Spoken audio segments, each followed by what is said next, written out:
Hi, I wanted to share with you something that I recently read. Really very interesting. Uh, this is what it was.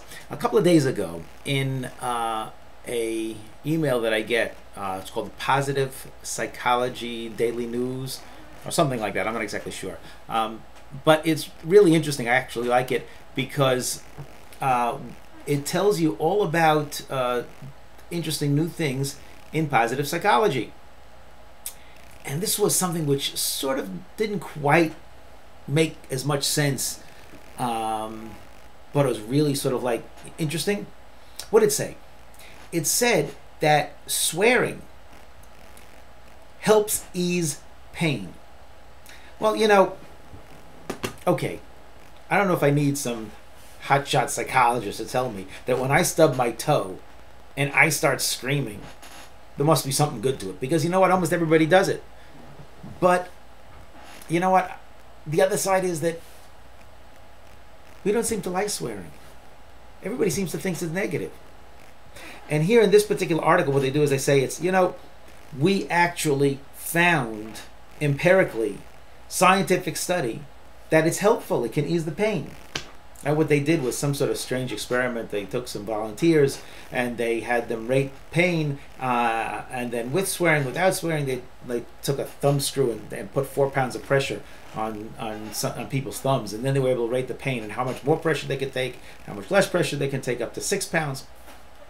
The details of the research is not really that important, but they seem to suggest something like this. They suggested that if that's true, well, not really a good idea to swear in front of other people. So if you're in pain, go to your car, lock the doors, use some choice words, and feel better. And okay, sounds sort of interesting, maybe even good, but I'm not one really to suggest swearing. I don't think it's necessarily the best thing to do, although it might be helpful. So I was thinking about it today, and I said like this.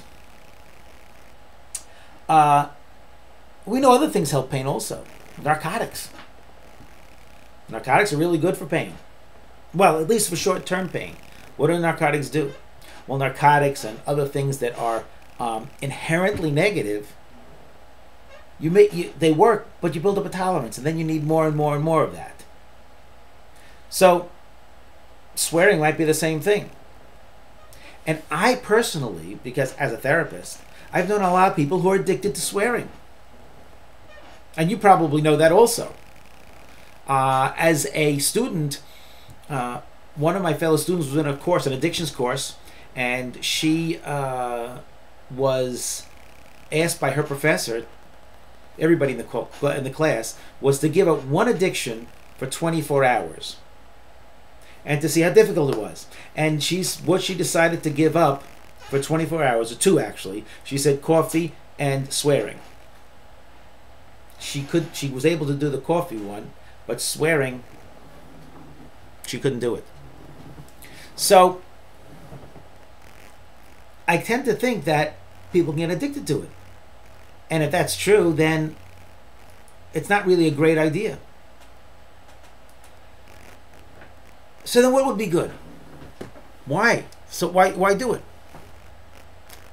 You can get addicted to it. Well, okay, maybe just like a narcotic, you can do it a little bit and you really need it. That once every 4 or 5 months when you really stub your toe or something like that, and it helps for a minute. And people normally forgive you for that. But you can swear off swearing for other things. But does that leave you without anything besides narcotics and because there's other things that also help ease the pain. Laughter. Humor. I mean, if you're really into a good belly laugh, you're not going to really feel the pain as much. So then I thought, if laughter, what about that? Is that addictive? Do you need more and more? Do you build up a tolerance? Well, no. Laughter, meditation, positive things, which are inherently positive. If you start laughing, you laugh a lot, then next time you need even less of it. Not more, you need less. So if you really want to build up a resistance to pain and learn how to get over the pain, you have to build up all those positive things. Yeah, it's difficult sometimes, but I know you can do it. You can do it, and there's no question that you can do it. Maybe with a little help, but that's the way you can build up resistance and resilience and strength to go forward and have a happier, healthier, and more productive life.